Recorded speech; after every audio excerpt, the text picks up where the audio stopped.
Hello, Podsmasters of the Internet, and welcome to another 80-bit newscast for October 26, 2020, where we will... What is that? That is Cthulhu incarnate on the screen. Everyone, we are your hosts tonight. Our mortals. Penguin and Termite with another newscast, a spooky newscast. This is the week of Halloween. I am your host, Termite. As Penguin has said, he is Penguin. And tonight we are going to go through the weekly news of the video game industry. Some of the highlights we're going to hit, and we'll have all kind of discussions. We're going to go through the news such as... Things like Fire Emblem, Shadow Dragon, and Blade of Light arrives, coming to the US for the first time. We will be talking about the Smash Bros. DLC character Steve, has been released since we last talked about his announcement and has had his victory pose fix, which is the interesting story there. Twitch is now a part of politics because Alexandria Ocasio-Cortez, the congresswoman from New York, was on Twitch. Oh, yes, she was. She made quite a splash. For a thing. Had lots of views on Twitch. And then finally, Destruction All-Stars was delayed till February 2021. So that's the game that was showed off during it's supposed to be a PlayStation launch title. So lots of things happening. That's what was going to be the highlights. So as always, this is taking the place of news during our podcast that we can be more relevant and topical. And we will want to hear your feedback since we're doing this live on Twitch. So please feel free to let us know if you have questions and stuff like that, but hold them till the end. Any questions, comments, corrections, all that's welcome. We'll give you a heads up as to when you can hit those into the chat. But we'll be focused on talking about the news first, and then we'll come to the point where we can talk about your feedback. So, yeah. Anything else? Yes, some housekeeping. We are usually a weekly video game podcast, smashing things together that you care about with video games, that you can find that podcast. It goes live every Monday at midnight at 80bitpodsmash.com. If you are finding us through YouTube, we go live with this very newscast every Monday evening at 8 p.m. Eastern at twitch.tv/80bitpodsmash, as well as our Wednesday night video game streams. And as it is October, the very last week, we have a special event planned for this Wednesday where Penguin and I are getting together in person live here in the House of Termite to play PT, Playable Trailer, from Konami, which is the love child of Shigeru. Nope, that's Shigeru Miyamoto's Nintendo. Sorry, what's his name? Hideo Kojima and Guillermo del Toro. The two of them got together and made a ridiculously scary piece of content that was a trailer for Silent Hill years ago and has been since delisted. I have it on my PlayStation, and we're going to play it to celebrate Halloween as part of the Scary Games live streams that we have been doing on Wednesday. So make sure you check us out. Last week, I was going to say there was a bit of news that is relevant to what you're talking about here, and that is Konami confirmed that PT will not be available on the PS5, although they said it will not be available in the PS5 store. So whether it will transfer over has not yet been confirmed or deconfirmed. So if you have it on your PlayStation 4, theoretically, you should still be able to transfer it and play it on the 5. But that's not confirmed. What is confirmed is that you will not be able to download it from the PlayStation Store, which, you're not able to download it from the PlayStation Store now. Right. So, yeah. Interestingly enough. It was weird that they felt the need to confirm that, but that's what it is. So. It is what it is. And without further ado, let's jump into the news. Let's do it. So, the first thing on the docket, Fire Emblem, Shadow Dragon, and the Blade of Light arrives. It's coming to the U.S. for the first time by way of Nintendo. This is what the Nintendo.com official page says. Play the Famicom classic that started the Fire Emblem legacy, localized for the first time. Meet Marth and recruit some of the most beloved Fire Emblem characters in their 8-bit glory as you play through all 25 chapters of this classic Famicom tactical role-playing game, localized and released for the first time in North America for a limited time. I will get to that in a minute. New features like save states and a rewind let you tailor the challenge to your playstyle. It comes out December 4th, 2020, and it will cost $5.99 digitally. So, like other recent Nintendo products, like the Super Mario Bros. 3D All-Stars trilogy, this game is only a limited release, so you must buy it before March 31st. They're continuing with this whole buy it now before it's gone like forced scarcity tactical approach. But what's weird about this is it's not a remake, and it's not just going to the Nintendo Switch Online NES service like the rest of the Nintendo games, NES games that have been going to Nintendo modern platforms. So like I don't understand what's going on with this, but it was announced it's just a special localization of the very original Fire Emblem game, which hosted Marth. Original name? Fire Emblem, Shadow Dragon, and Blade of Light was the original name of the of the first Fire Emblem game. Interesting, I didn't know that. And it never has been directly translated or remade or ported or anything. We've never seen it in North America, so the only way we've ever played it before was through either ROMs Japanese. Or if you had the actual Japanese Famicom version. Funnily enough, like we learned about Marth for the first time in Smash Bros. Melee. In Smash. Yeah, and like everyone was like, "Who is this character? Oh, he's from Fire Emblem. Well, what's that?" What's and then that? soon after that, there was like some new Fire Emblem games that had come out on the Game Boy Advance that I have and played through and loved, but Marth wasn't like the center character, and so we never really got like Marth. It was the first time in like Smash Bros. History that there was a character that I didn't really connect with as far as the lore and the games and the franchise. It would not be the last. Oh yeah, tell me about it. And then Roy was in it too. It was Marth and Roy. Like they had that was one of the first Echo characters, as we would come to know them in Ultimate, and neither of them was. But each time we got Marth first, obviously, but then you get Roy, and you're like, what? What is this franchise? Yeah. So anything? What do you care about? You think you might pick this up? Like $6, December 4th? Probably not. I've never been a huge Fire Emblem fan. Then again, I've never really given the franchise a time of day, and I have been saying that kind of stuff for years with various franchises and game genres, and only to find that when I do try them, I do love them. So maybe it is worth giving it a shot. That said, the big thing about this story that bugs me is Nintendo's continuing to do their limited release Disney Vault style stuff, and that just bothers me. I'm like, at what point are they going to decide that's the most lucrative business model for all of their games? You know what I mean? Right. Is Breath of the Wild 2 going to be limited release? Is the Switch Pro going to be limited release? Like, I don't know. I don't think that's going to be the case. That's probably a long shot right there. Right. But it does just sort of like, I don't like that. I don't like that at all. Yeah. So with 3D All-Stars, it was one thing because there was the general consensus that they would split these games up and make them eventually, you'll be able to buy these exact games, just not in the collection. Right. But there's nothing, if this is just going to be limited time, there's nothing to imply that it's going to be coming back in some form unless Nintendo decides to, I don't know, wave their wand and make it happen, make it so. So supposedly 2021 is the 30th anniversary of Fire Emblem. So there's already speculation about Nintendo doing something special for Fire Emblem's 30th anniversary when this goes away. And so it could be back in a different form, or maybe part of a collection, or maybe it will go to the NES online service, Nintendo Switch online service. Who knows? Yeah. It is strange, though. And we don't really know because Nintendo just started doing this. And so, like, Super Mario Bros. 35, that's There's no precedent, That's the Super Mario Bros. Battle Royale game that's kind of like Tetris 99. And that makes sense because that's online all the time. It's kind of an event, like Fall Guys, it's a flash in the pan. So it makes sense that Super Mario Bros. 35, celebrating the 35th anniversary, would just be this, like, celebratory software that would go away because it's not really a new piece of content. But then Super Mario 3D All-Stars comes out, and they also said that was limited. And we suspect that will be split up, like you said, and maybe add Mario Galaxy 2 to the mix and like have them all forever available. We don't know. This is the very first time Nintendo started doing this, so we have no precedent to base this on as far as what's going to happen. All we can do is wait and see. Therefore, it bothers me. You know what I mean? Because it's so new. Yeah.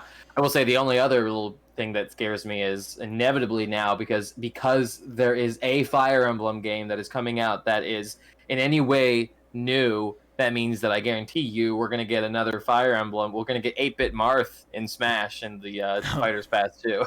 Yep. Yeah, who knows? Yeah, right? Another Fire Emblem character. 8-Bit Marth! He works exactly the same, except he's flat like Mr. Game & Watch. Please no. Yeah, no, that's it. It's going to be 8-Bit Marth and 8-Bit Roy are going to take 2 slots in Fighter Pass 2. Oh, yeah, that would be a slap in the face to Smash Bros. Fans. Speaking of Smash Bros., yeah, Smash Bros. DLC Steve segue. Victory Pose I don't know if you guys have played Steve when he first came out, but this article comes by way of IGN from Jordan Alleman. Nintendo has pushed a patch to Super Smash Bros. Ultimate that removes the unintentionally not safe for work victory pose used by Minecraft Steve.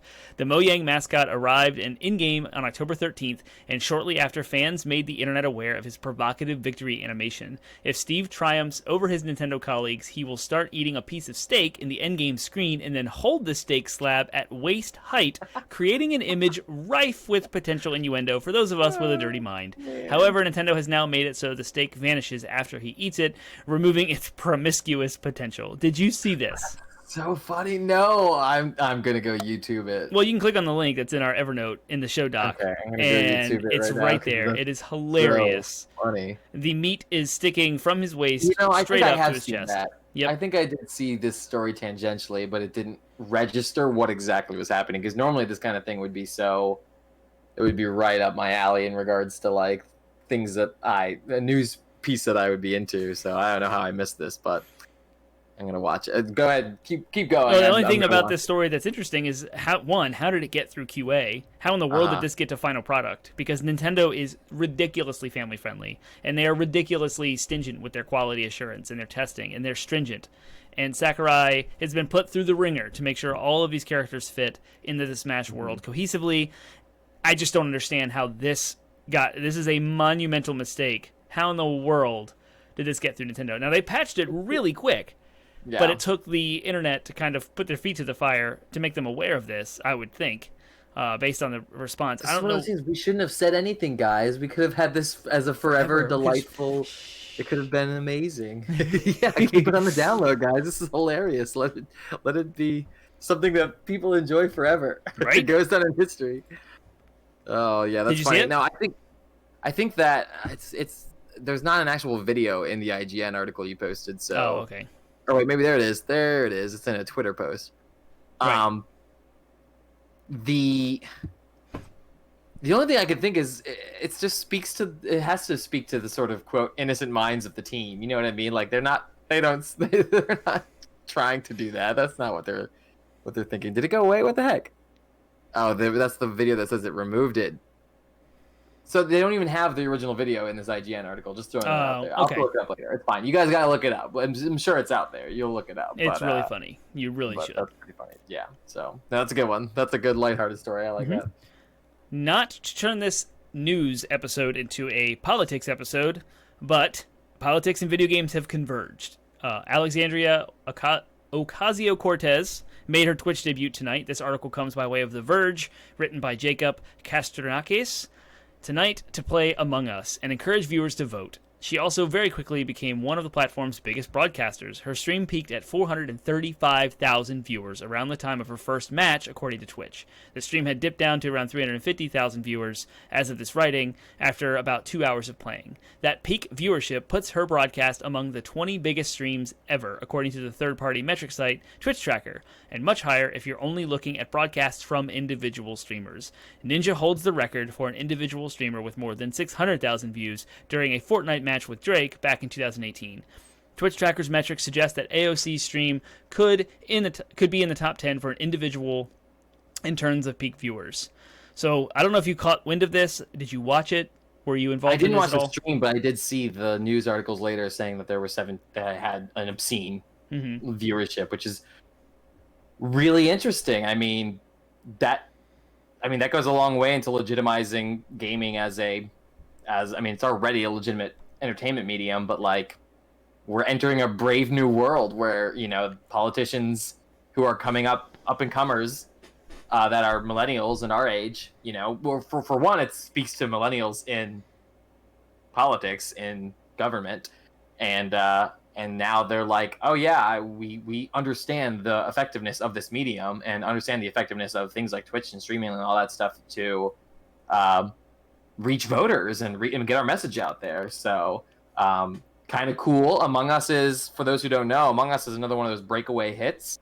We haven't really talked about it because we haven't really played it, but it's another breakaway hit from the pandemic era, so to speak. Indie game. It's like any of those like guessing who the imposter is games, like in like Werewolf. If you've ever played Werewolf, which is like a board card game.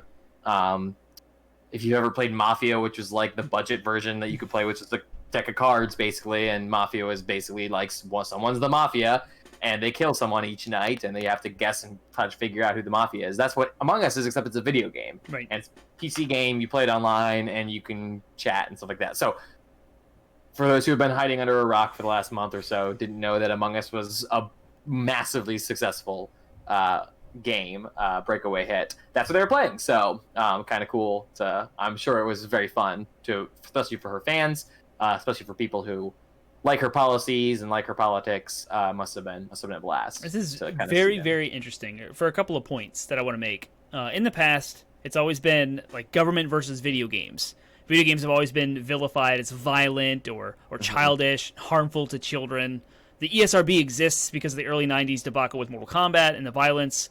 And so the video game industry stood up the ESRB, the Entertainment Software Association did. The rating that you see on the boxes today is because of a government fight.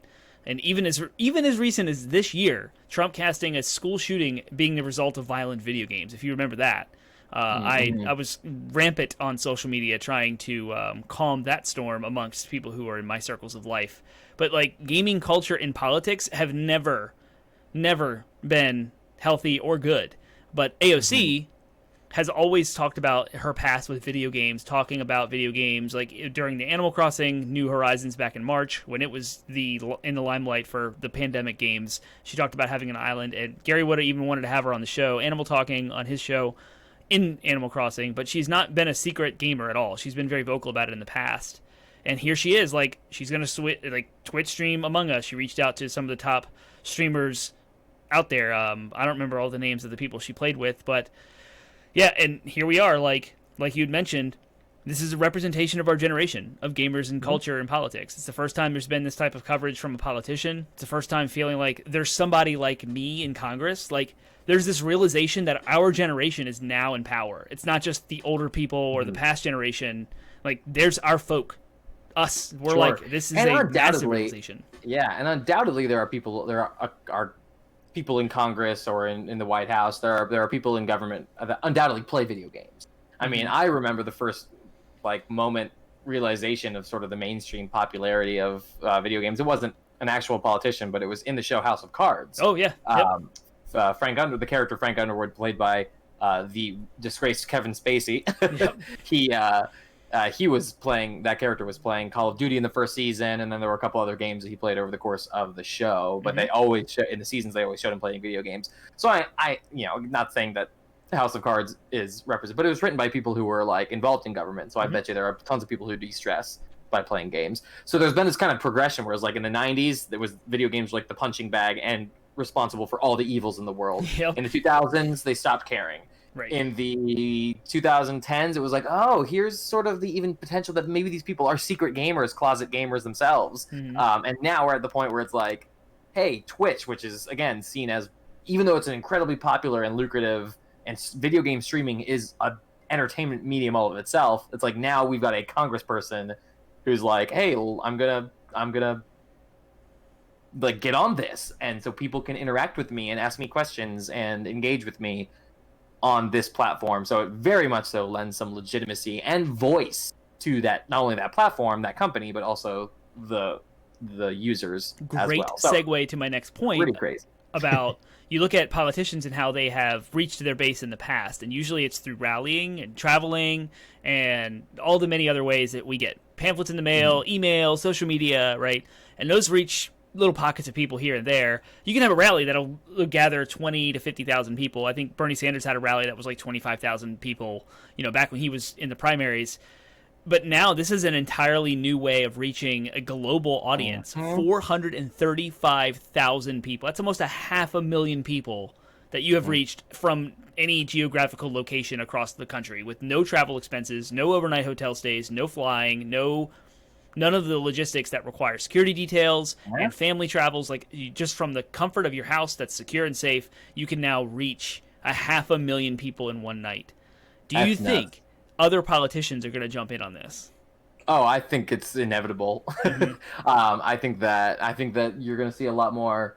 I think it's going to happen first with the left-leaning politicians, because they tend to be more in touch with what younger voters are doing and paying attention to. Therefore, I think it'll be slower for some of the, I think, old Republican guard, old GOP senators to really, or politicians to really get in on this. But I can't say that for sure. You never know. Maybe someone will see how successful that was and be like, someone on the right and be like, boom, let's do it. Let's start streaming every day for the next 2 weeks or whatever the election is. Oh my gosh, the election's in 2 weeks, guys. No, it's 1 week from tomorrow. Wait, what now? It's 1 week from tomorrow. Yeah, we're 8 days out. Go vote. We're not going to tell you who to vote for, but definitely go vote. Everybody who's watching us, all 2 of you, go vote. It'll make a difference. It definitely will. Yeah, I think with the AOC specifically, she's got, there's something magical or special about her and, when it comes to her viewership. I'm saying, not for my own personal opinion. I'm saying the reason she got 435,000 viewers, it was just this planet alignment of she had always made herself known that she was a gamer. Gamers have always related to her policies, and that was kind of the context, this setup. I feel like if someone from the GOP just started jumping on Twitch, they would never reach these numbers. They wouldn't even come close to these numbers. Yeah. So it's this weird kind of, it is the future. There's one person who could stream on the side of the GOP that would reach those numbers, I imagine. Yeah, probably. Maybe because, again, negative press is press, but people would get on there. Twitch would probably shut him down for misinformation and false news. Probably. We're not going to tell you who. But, right, so this is really crazy. It's a new way of thinking. It's definitely, like you said, coming out of the left. I can't imagine any Republican yet. Do you remember, Zuckerberg meeting Congress and trying to define what the internet was? That was 2 years ago. That was it was post 2016. After that election, when we were looking into Russia and their interference in social media, and Zuckerberg was brought forth in front of Congress, and he was trying to define what the internet was to these folks. I mean, that's the gap. It was so painful to watch. And there were Democratic senators on there too. The fact is, politicians skew older these days. You have to be in Washington for a very long time to form the connections enough to really be successful in office. So it's just, they didn't grow up with a natural understanding as to how these things work. Anyways, that's total segue. Let's, unless there's anything else you need to say about AOC, then we can move on to our last news story. And this actually popped today. Destruction All-Stars, which was supposed to be a launch title for PlayStation 5, has been delayed to February 21. So this article They showed it off during the UI thing. Yeah, it was implying that this is going to be available on day one. I don't even know, what is Destruction All-Stars? You can look it up and get a little description. Go find the store.playstation.com and go find Destruction All-Stars. Get a little synopsis. I'm going to read this article from Polygon about what happened, what's going on. This is written by Nicole Carpenter. Destruction All-Stars, first announced in June, has been delayed until February 2021, Sony said can I pause real quick? Yep. Real quick. Yep. This is our last story, so feel free to, if you have questions, comments, feedback, corrections, go ahead and start typing those up now. Get ready to start. You can even put them in chat now, probably already. We'll see them and respond to them after this. After we break down this story. So. Yep. Sorry, didn't mean to pause it. Carry on. Yep. So the game, developed by British studio Lucid Games, was originally slated to launch alongside the PlayStation 5 this November. Sony will offer the game to PlayStation Plus subscribers in February for 2 months after release. The multiplayer game will get a new trailer next week, where the publisher will showcase more about Destruction All-Stars. We haven't seen much of anything since the initial trailer was revealed earlier this year. From what we know now, it looks to be a Destruction Derby-styled game. Here's Sony's description. Well, I'm going to give it to you. Destruction All-Stars is an action-packed sports event that pits drivers against one another in intense competition. The goal? Wreck as many cars as possible. Customers who've already pre-ordered the game will be refunded, Sony said. Sony's next-gen console, the PlayStation 5, is nearing its November 12th release date, though Destruction All-Stars is no longer part of the launch lineup. There will still be plenty to play, like Sackboy, Big Adventure, Astro's Playroom, Spider-Man Miles Morales, and Demon's Souls Remake. So, what makes this very interesting to me is next-gen games are $70. Destruction All-Stars is $70, but it has the content of Rocket League. As far as it's not we've been conditioned by Sony that a $70 game should be this big AAA experience that's going to last forever and have crazy depth and be a big game. Well, here's this Rocket League style kind of multiplayer game that it's a new IP, so there's no existing audience for this, and they expected us to spend $70 to jump into this multiplayer only arena style game with only the launch line, like the people who buy PlayStation 5s on day one would be the audience or the captive players or the player count, right? How big can that max player cap be? This is a smart move. Push it to February and make it on PlayStation Plus for free. Yeah, they're doing Fall Guys with it, right? Yes, they're exactly. pulling a Fall Guys with it to give that boost of a player base so that there are people to play with on day one. Yeah, no, that's good. I can see that. Mm-hmm. It is weird though that they showed it off. So I mean, I guess they were trying at that point. It hadn't been delayed, so they were trying to get as much advertisement as possible. But you are right. I can't think of a console launch that has had as many compelling titles day one that I can't think of anything. I mean, I wasn't really paying that close attention when the 360 PS3 Xbox 360 generation. I can't remember what those launch titles were. Xbox 360 had Gears of War, Perfect Dark Zero, Project Gotham Racing 3. It was pretty good if you were an Xbox fan. Right. The PlayStation 3 had Heavenly Sword. Okay. It had, I think, Killzone 2. No, that was later. Let me see. I'm going to look it up real quick. Okay. But the PlayStation 4 had, PlayStation 4 had, I can't think. I'm just a new Killzone. It had Knack. It had Resogun. So PlayStation 4 had an okay lineup. PlayStation 3. This one's got. I mean, I know there are. I think of the Switch, and I'm like, it had Breath of the Wild. Right. You know what I mean? Yep. And that was the last one that I was really keyed into and bought on launch day. So it's interesting to me that I'm like, the 5's going to drop, and I'm going to have 3 games that I'm going to want to jump right into: Spider-Man, Demon's Souls, and Godfall. So like, yeah, I mean, and then some of these other games sound great too that I'm not even getting. So yeah, I agree. Destruction All Stars was not only not on my radar, it was like just so not on my radar. It might as well not even been on this planet. That's how not on my radar it was. Right. And like you said, it was displayed in that UI presentation. So I mean, they were obviously trying to draw some attention to it at some point. Mm-hmm. And yeah, interestingly enough, they're like $70 for this game. That's like a Splatoon or a Rocket League. Like I said before, it's not really that's a big ask, right? And I never really thought about that before until this delay happened, and I was like, oh, yeah, I guess that makes sense. Sony did the right call. This is definitely the right move. And get that player base through the holidays, allow their 10 million PlayStation 5s that they said they were going to sell through March to almost be complete, get a player base of 2 to 3 million players, allow the lobbies. Because you imagine the lobbies on launch day for Destruction All-Stars? I don't know how many players. If it's 4 versus 4, I don't imagine getting 8 players together easily. Yeah, now when half the players are playing Spider-Man or Godfall or Demon's Souls. Right. I mean, Godfall it depends. It's got a lot of good press recently, but it depends if it's going to have enough to really form a 3-player. I think they have 3-player squads or teams or whatever. So, and if you're Sony and you're managing all of this, you're like, here's this game Godfall that's going to compete directly with Destruction All-Stars on players, on users. And we have like a limited install base because they're both PlayStation 5 exclusives. So let's just move one of them out. Right, this is very smart for Sony. I can see why this happened. I think so. Yeah, I can see that too. So, all right, cool. Well, then that's it. So feel free to ask questions if there's anything. While we wait, we can talk about how it's Halloween, and we'll remind you that we are streaming PT together. And then, of course, the episode that just dropped this week was our episode on Ghosts. So if you haven't listened to that yet, you should go check it out. We talk about ghosts and ghost games, and I missed one.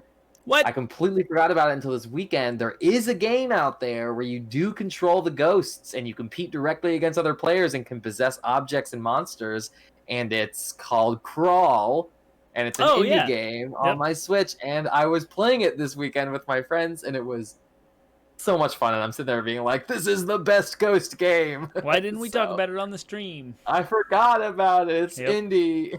Yeah, that was a good one.